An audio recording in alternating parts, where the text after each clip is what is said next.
लेकिन आज की सबसे बड़ी खबर यह है कि अमेरिका ने भारत पर एक्स्ट्रा टैरिफ लगाने का आधिकारिक नोटिस जारी कर दिया है और भारतीय समय के मुताबिक लगभग 12.5 घंटे के बाद यानी 27 अगस्त को सुबह 9:31 पर अमेरिका का 50% टैरिफ भारत पर लागू हो जाएगा। और आज ही प्रधानमंत्री मोदी ने गुजरात में मेक इन इंडिया का एक नया अध्याय शुरू किया है। उन्होंने मारुति सुजुकी की पहली इलेक्ट्रिक कार को एक्सपोर्ट के लिए आज रवाना किया। पूरी तरह से भारत में बनी इस कार को दुनिया के 100 देशों और यहां तक कि जापान में भी एक्सपोर्ट किया जाएगा। मारुति सुजुकी के इस प्लांट में हर साल 7.5 लाख गाड़ियां बनाई जाएंगी। और अमेरिका के राष्ट्रपति डोनाल्ड ट्रंप ने 6 अगस्त को रशिया से तेल खरीदने पर भारत के खिलाफ टैरिफ का ऐलान किया था। जैसा कि आप सब जानते हैं, इसका मतलब यह है कि ये जो टैरिफ हैं अब कल से लागू हो जाएंगे और इस टैरिफ का जवाब भारत मेक इन इंडिया की मदद से दे रहा है।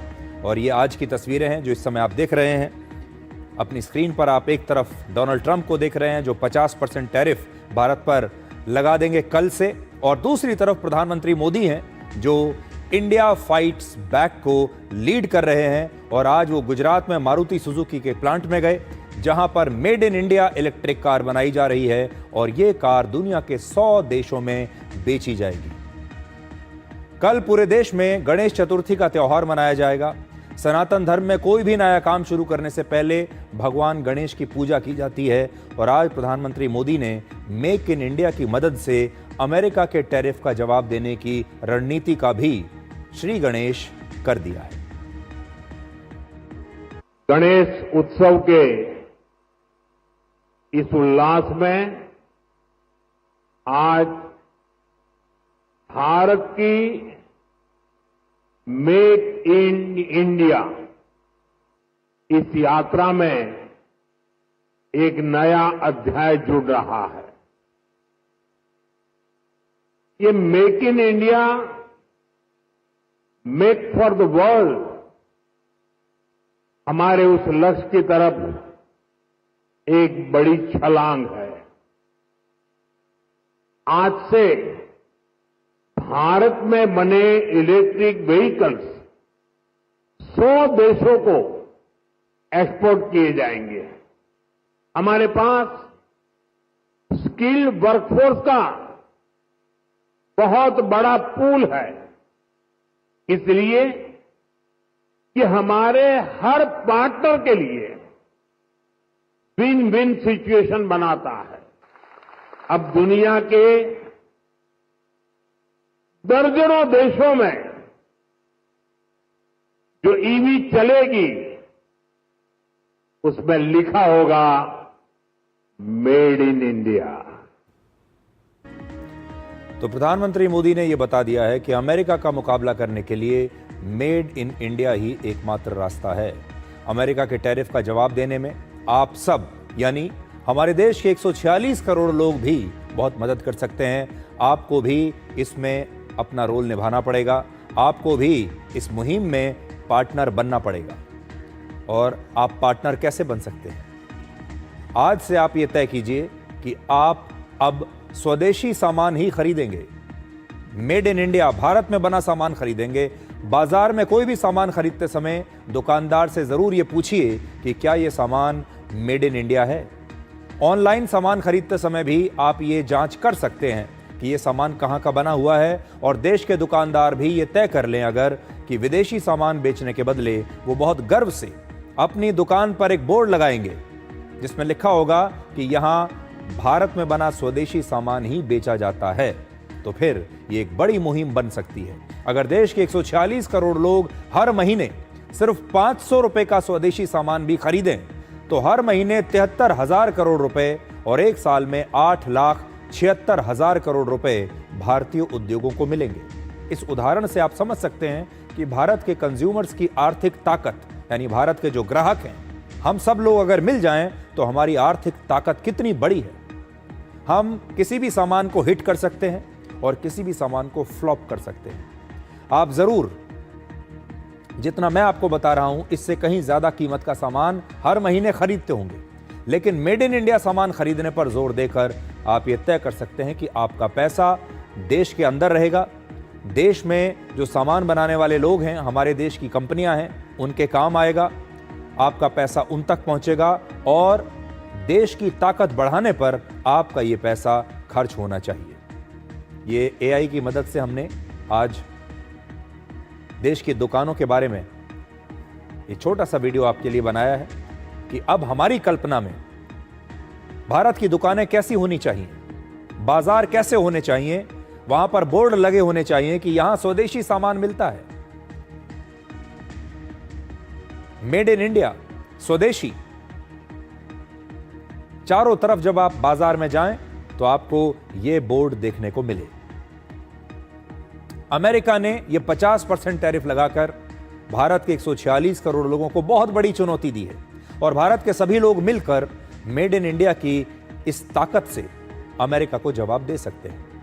हर भारतीय मेड इन इंडिया सामान को अपनाएगा तो न सिर्फ हमारी अर्थव्यवस्था मजबूत होगी, बल्कि दुनिया को भी यह संदेश जाएगा कि भारत अब आत्मनिर्भर हो चुका है और भारत को किसी की जरूरत नहीं।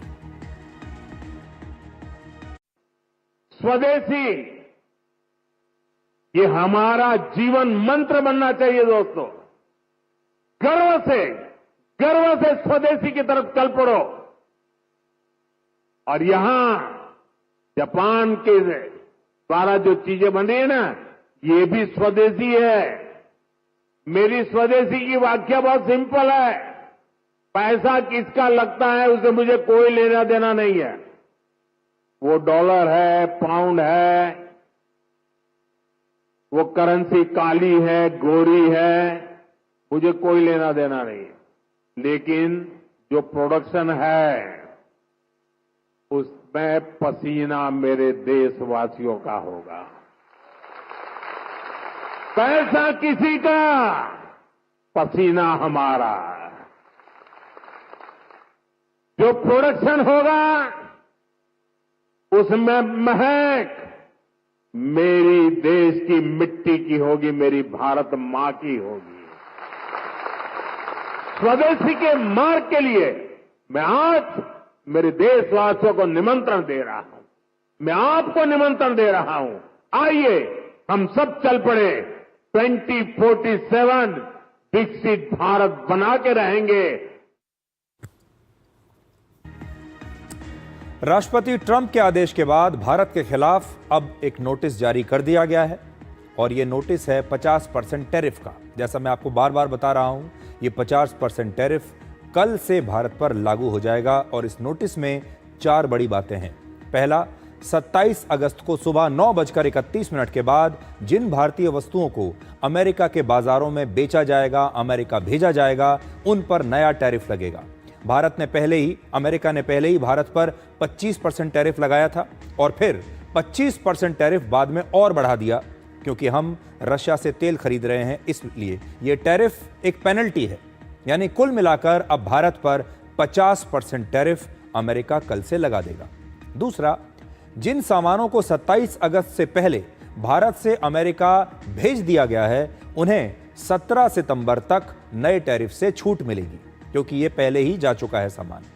तीसरा, भारत का स्टील, आयरन, एल्यूमिनियम, ऑटोमोबाइल सहित कई और दूसरे ऐसे सामान हैं भारत के जिन पर नए टैरिफ की नई दरें अब लागू होंगी, जिससे इन सारे सामानों की कीमत अमेरिका में पहले के मुकाबले बढ़ जाएगी। और इसीलिए बार बार ये बात कही जा रही है कि पहले जो सामान अमेरिका के बाजारों में सस्ते दाम पर मिलता था, अब वो महंगा हो जाएगा। और चौथी बात, फार्मा यानी दवाइयां, आईटी कंपनियां और इलेक्ट्रॉनिक्स इंडस्ट्री जैसे मोबाइल फोन और सेमीकंडक्टर्स, इन सब को पहले ही टैरिफ से छूट दे दी गई है। तो ये जो सारी चीजें हैं जो आपकी स्क्रीन पर हैं, इन पर टैरिफ से छूट है, इन पर कोई असर नहीं पड़ेगा। और ये जो 4 सेक्टर्स मैं आपको दिखा रहा हूं, इसका हमारे एक्सपोर्ट में लगभग 52% का हिस्सा है।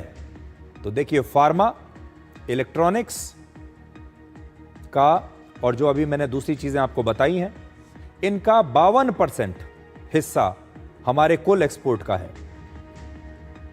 यानी ये वो हिस्सा है जिसे अमेरिका ने खुद ही एक्स्ट्रा टैरिफ से बाहर रखा है, इन पर कोई असर नहीं पड़ेगा। इसका मतलब यह है कि अमेरिका के साथ भारत के करीब 11 लाख करोड़ रुपए के व्यापार में से 5.5 लाख करोड़ के एक्सपोर्ट पर हमें यह छूट मिलेगी।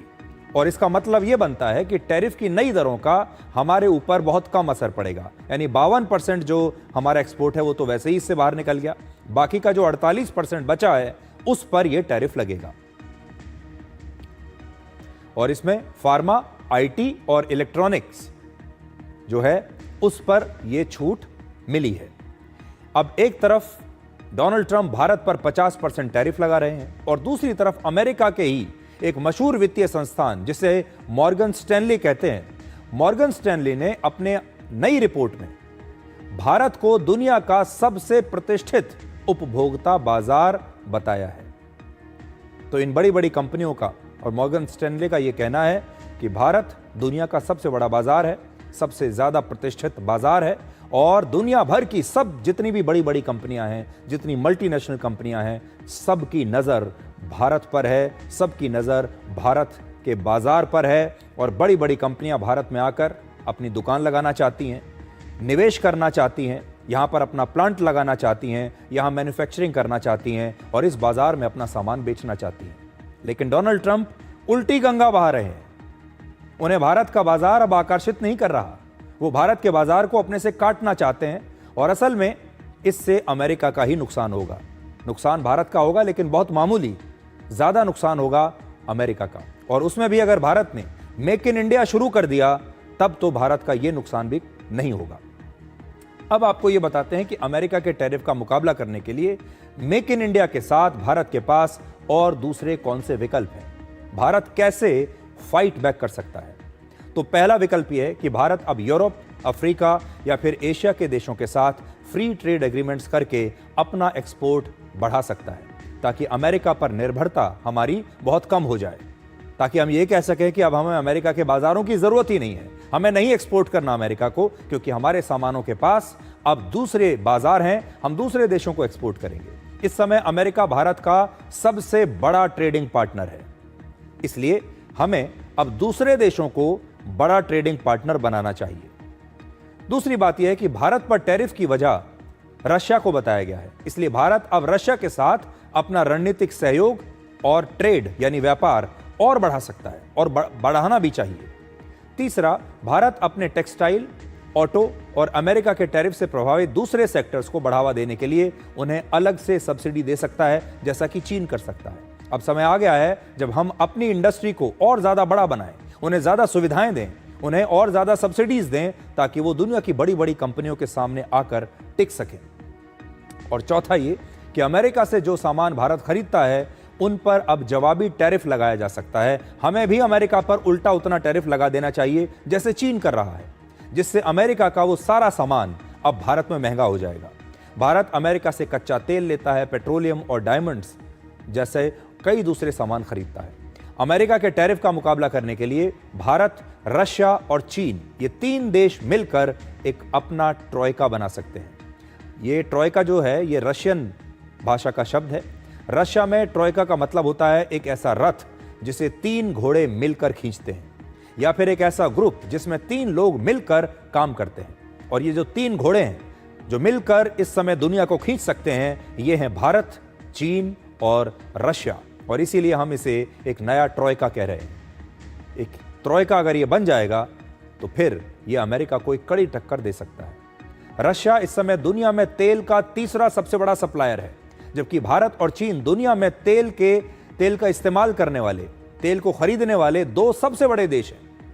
अगर रशिया भारत को डिस्काउंट पर तेल की सप्लाई ऐसे ही करता रहे तो अमेरिका के टैरिफ का असर काफी हद तक कम हो सकता है।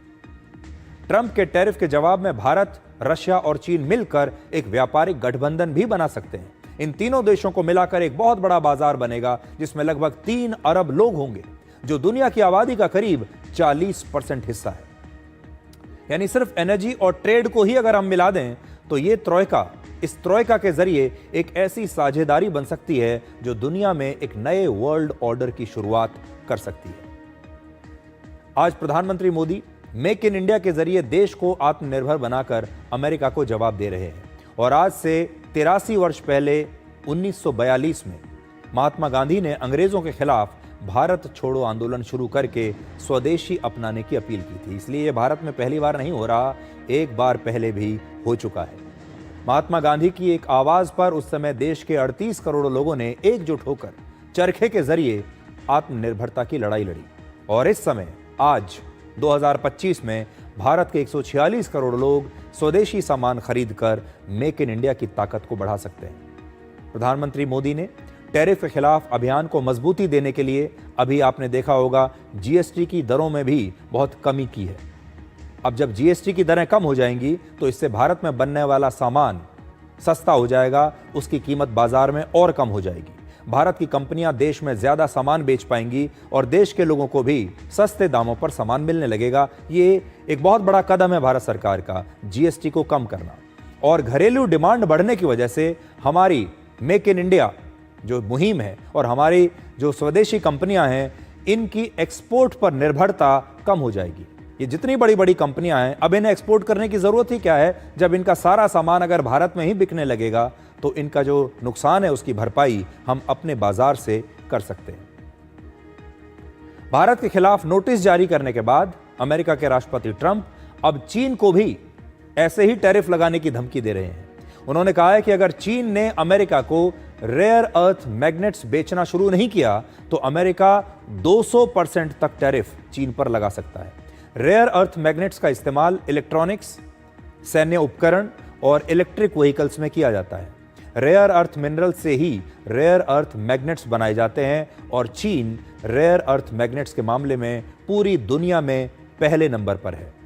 इसी महीने अमेरिका ने चीन के खिलाफ टैरिफ को 90 दिनों के लिए रोक दिया था, यह सोचकर कि चीन शायद ये सप्लाई शुरू कर देगा। इसके बावजूद दोनों देशों के बीच रेयर अर्थ मैग्नेट्स को लेकर विवाद बढ़ता जा रहा है। अब ट्रंप ने कहा है कि अमेरिका चीन पर बहुत बड़ी लेवरेज यानी ताकत रखता है, जिसका इस्तेमाल करके वो चीन को नष्ट भी कर सकता है।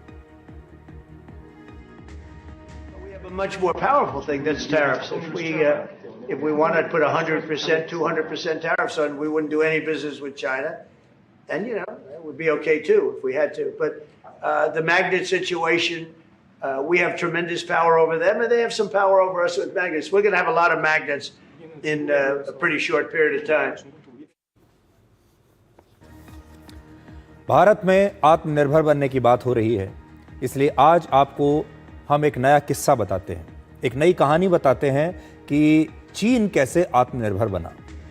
आज चीन से भी सीखना चाहिए। चीन में बहुत बड़े बड़े बदलाव आए हैं और चीन इतना बड़ा बाजार है, इतना बड़ा देश है, आबादी के मामले में भारत के बाद दूसरा सबसे बड़ा देश है। तो चीन आत्मनिर्भर कैसे बना, जबकि चीन के समाज की और चीन की भी लगभग वही समस्याएं रही हैं जो भारत के सामने हैं। चीन ने भी गरीबी से लंबे समय तक लड़ाई लड़ी है। तो असल में आईफोन बनाने वाली कंपनी एप्पल ने वर्ष 2001 में चीन में अपना प्रोडक्शन शुरू किया, जिसमें एप्पल को सस्ते और ट्रेंड मजदूर मिले। तो एप्पल ने अपना प्लांट चीन में लगाया, अपनी फैक्ट्री चीन में लगाई। क्यों लगाई? इसलिए क्योंकि उसे पता था कि यहां उनकी प्रोडक्शन कॉस्ट बहुत कम हो जाएगी। चीन एक सस्ता बाजार है, उसे ट्रेंड मजदूर मिलेंगे और बहुत कम दामों पर मिलेंगे, इसलिए उसकी जो कॉस्ट है वो कम हो जाएगी।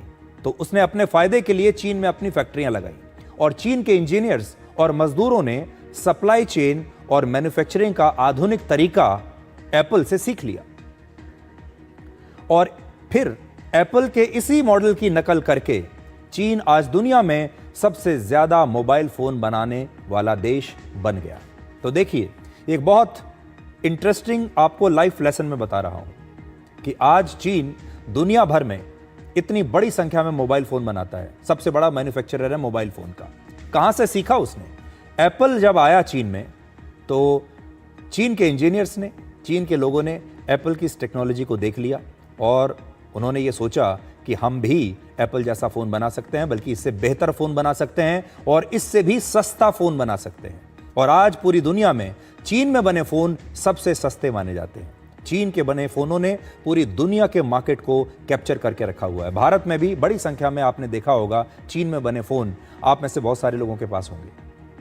तो एक तो ये उदाहरण है कि एप्पल ने असल में चीन की कितनी मदद कर दी। फोन बनाने की टेक्नोलॉजी देकर। इसी तरह एक और कंपनी है टेस्ला।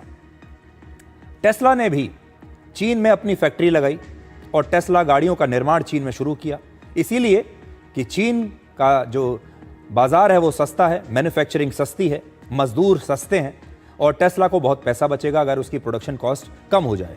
इस मंशा से टेस्ला ने अपनी फैक्ट्री इलेक्ट्रिक कार की चीन में लगा दी और चीन की कंपनियों ने पहले टेस्ला से सीखा कि कैसे गाड़ी बनती है और फिर सस्ते इलेक्ट्रिक व्हीकल्स बनाकर उन्होंने आज टेस्ला को ही पीछे छोड़ दिया। आज चीन इलेक्ट्रिक व्हीकल्स और इलेक्ट्रिक कार बनाने वाला दुनिया का सबसे बड़ा देश बन गया है। आज चीन की कंपनी है जिसका नाम है BYD। BYD दुनिया की सबसे बड़ी ईवी कंपनियों में से एक बन गई है। यूरोप में आज BYD की जो इलेक्ट्रिक कार्स हैं वो ज्यादा संख्या में बिक रही हैं और टेस्ला कम बिक रही है। टेस्ला को बीट कर दिया है BYD ने। यानी चीन की कंपनियां विदेशी कंपनियों से बहुत तेजी से ये टेक्नोलॉजी सीखती हैं और फिर खुद का अपना एक ग्लोबल ब्रांड बना लेती हैं। वो सीखते बहुत जल्दी हैं, इंप्लीमेंट बहुत जल्दी करते हैं और उसी प्रोडक्ट को और बेहतर बनाकर, सस्ते दाम में बनाकर दुनिया के सामने पेश कर देते हैं। यह हमें चीन से सीखना है। और आपने देखा होगा 15 अगस्त को स्वतंत्रता दिवस के दिन प्रधानमंत्री ने यही कहा था कि भारत के लिए जो मंत्र है वो यही है, दाम कम और दम ज्यादा। चीन ने भी यही किया। एप्पल का मॉडल देखा, फोन बना दिया एप्पल से कहीं ज्यादा सस्ते दाम पर, एप्पल से आधे दाम पर उन्होंने फोन बना दिया जिसमें दम ज्यादा था। इसी प्रकार से टेस्ला को देखा, टेस्ला से आधे दाम पर, टेस्ला से ज्यादा अच्छी गाड़ी उन्होंने बनाकर दुनिया के सामने रख दी। इस समय एप्पल भारत में अपने स्मार्टफोन्स बना रहा है और टेस्ला के शोरूम भी भारत में खुल चुके हैं। अगर भारत भी इनसे लेटेस्ट टेक्नोलॉजी सीखकर मेक इन इंडिया के जरिए वर्ल्ड क्लास प्रोडक्ट्स अगर बना सकता है तो ये उसके लिए सबसे बेहतरीन समय है। और आज चीन से भी एक बहुत बड़ी खबर आई है। तियानजिन के शंघाई कोऑपरेशन ऑर्गेनाइजेशन समिट में, आपको याद होगा तियानजिन में ये SCO समिट होने वाला है बहुत जल्द, जिसमें भारत के प्रधानमंत्री नरेंद्र मोदी भी जाएंगे। इस समिट में चीन के राष्ट्रपति शी जिनपिंग खुद प्रधानमंत्री मोदी और रशिया के राष्ट्रपति व्लादिमीर पुतिन का स्वागत करेंगे और चीन के ही तियानजिन शहर में 31 अगस्त से 1 सितंबर तक ये SCO की बैठक होने वाली है, जिसमें दुनिया के 20 बड़े राष्ट्र प्रमुख शामिल होने वाले हैं और इसे ट्रंप के टैरिफ के खिलाफ ग्लोबल साउथ का एक शक्ति प्रदर्शन आप मान सकते हैं। इस समिट के दौरान प्रधानमंत्री मोदी और शी जिनपिंग की 1-on-1 मुलाकात भी होगी और प्रधानमंत्री मोदी 31 अगस्त को जापान से चीन पहुंचेंगे। यानी जब जा ही रहे हैं उस तरफ तो वो चीन का दौरा भी करेंगे और जापान भी जाएंगे। आपको याद होगा प्रधानमंत्री मोदी 2018 के बाद अब पहली बार चीन जा रहे हैं और शी जिनपिंग की तैयारियों का मतलब है कि अब भारत, रशिया और चीन मिलकर एक नया गठबंधन बना रहे हैं जो अमेरिका के लिए एक बहुत बड़ी कूटनीतिक चुनौती साबित हो सकता है। तो चीन में जब यह SCO समिट होगा और दुनिया के जो 3 देश, 3 बड़े नेता जिसमें प्रधानमंत्री मोदी हैं, राष्ट्रपति व्लादिमीर पुतिन हैं और राष्ट्रपति शी जिनपिंग हैं, जब ये 3 लोग चीन में, चीन की भूमि पर खड़े होकर एक साथ हाथ मिलाएंगे और फोटो इनकी पूरी दुनिया में छपेगी तो ये अपने आप में एक बहुत बड़ा शक्ति प्रदर्शन भी होगा और पूरी दुनिया देखेगी कि कैसे ये 3 देश एक साथ आ रहे हैं। इसलिए जो SCO समिट होने वाला है चीन में, ये शक्ति परीक्षण का, शक्ति प्रदर्शन का एक बहुत बड़ा मंच बनेगा और पूरी दुनिया की नजर इस मंच पर रहने वाली है। अब एक तरफ रशिया से तेल खरीदने की वजह से अमेरिका भारत पर 25% एक्स्ट्रा टैरिफ लगा रहा है और दूसरी तरफ खुद अमेरिका की बड़ी बड़ी तेल कंपनियां रशिया में निवेश करने का एक अवसर तलाश रही है। बड़ी खबर यह आ रही है कि अमेरिका और रशिया के बीच यूक्रेन के लिए शांति वार्ता के दौरान ही दोनों देशों के अधिकारियों के बीच, दोनों देशों की सरकारों के बीच भी एनर्जी के कई सौदों पर चर्चा हो रही थी। यानी एक तरफ रशिया और यूक्रेन के बीच युद्ध बंद कराने की चर्चा हो रही है और दूसरी तरफ सौदे हो रहे हैं।